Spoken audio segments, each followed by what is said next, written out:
అది కొట్టింది. ఎవరు? అహల్యేనా? కాదు, గౌతమ్ కొడుకుని చూసుకోవడానికి ఆ కొత్తగా వచ్చిన నర్సు. ఆఫ్టర్ నర్స్ కొట్టడం ఏంటే? అసలు ఏం జరిగింది? నేను ఆ ఇంట్లో ఉన్నప్పుడు నీకు ఫోన్ చేశాను కదా, ఆ మాటలో నర్సు వినింది. బాబు గురించి బ్యాడ్గా మాట్లాడతావా అని నన్ను కొట్టి వార్నింగ్ ఇచ్చింది.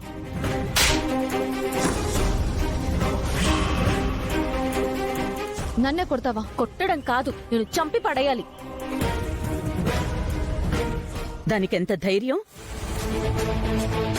అయినా ఎవరో అనామకురాలు సంబంధం లేని మనిషి నిన్ను కొడుతుంటే ఆ ఇంట్లో వాళ్ళు ఏం చేస్తున్నారు? వాళ్ళెవరూ నీకు సపోర్ట్ చేయలేదా? అందరూ నన్ను సపోర్ట్ చేశారు, ఒక్క గౌతమ్ తప్ప. వాడే అన్నాడు, నువ్వేదో తప్పు చేసుంటావు, అందుకే ఆ నర్సు నిన్ను కొట్టుంటుంది అని దాన్ని వెనకేసుకొచ్చాడు. నీకంటే ఆ నర్సే ఎక్కువైందా వాడికి? ఆ ముక్కు మొహం తెలియని దాని ముందు నిన్ను ఇన్సల్ట్ చేస్తాడా? వాడికి నేను తప్ప అందరూ కావాలి మామ్. నన్ను తప్ప మిగతా అందరినీ పట్టించుకుంటాడు. ఏంటది తీది? ఆ అహల్య దూరం అయితే గౌతమ్ నీకు దగ్గర అవుతాడనుకుంటే అది జరక్కపోగా మళ్ళీ నీకు తిట్లు దెబ్బలు అవమానాలే జరుగుతున్నాయి. గౌతమ్ ఇంకా అహల్య జ్ఞాపకాల్లోనే ఉన్నాడు మామ్. వాడు దాన్ని మర్చిపోవట్లేదు. అది ఇంటి నుంచి వెళ్లిపోయినా కూడా ఈ ఊళ్ళోనే తిరుగుతుంది. దాన్ని లోకం నుంచి పంపిస్తే తప్ప నా ప్రాబ్లం సాల్వ్ అవ్వదు. గౌతమ్ నా సొంత మగుడు. అర్థమైంది అదితి. నేను ఆ పనిలోనే ఉన్నాను.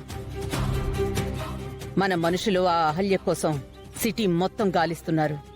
ఇప్పుడే ఫోన్ చేసి మళ్ళీ ఒకసారి గుర్తు చేస్తాను.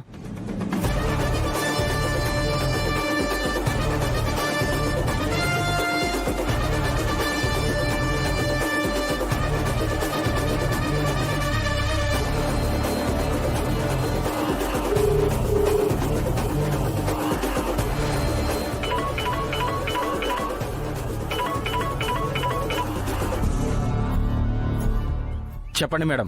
ఎక్కడున్నారా మీరు? ఏం చేస్తున్నారు? మీరు చెప్పిన అమ్మాయి కోసం వెతుకుతున్నాం.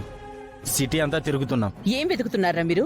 అదేమో గుళ్ళు గోపురాలు అంటూ తిరుగుతూ ఉంది, మీరేమో రోడ్లు పట్టుకుని తిరుగుతున్నారు. సరిగ్గా వెతకండి. ఆ పనిలోనే ఉన్నాం మేడం. త్వరలోనే పట్టుకుంటాం. మీరేం చేస్తారో నాకు తెలీదు. దానికోసం వెతుకుతూ ఉండండి. అది ఎక్కడ కనిపిస్తే అక్కడే దాన్ని చంపేయండి. అలాగే మేడం. ఆ అమ్మాయిని చంపి మీకు కాల్ చేస్తాం. పదండ్రా.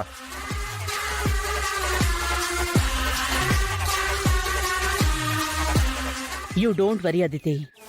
తిట్లు, ఈ దెబ్బలు, ఈ అవమానాలు ఇంకొన్ని రోజులు మాత్రమే. వీలైనంత తొందరగా అహల్యని చంపేస్తాను. నీకు గౌతమ్కి పెళ్లి చేస్తాను. రా.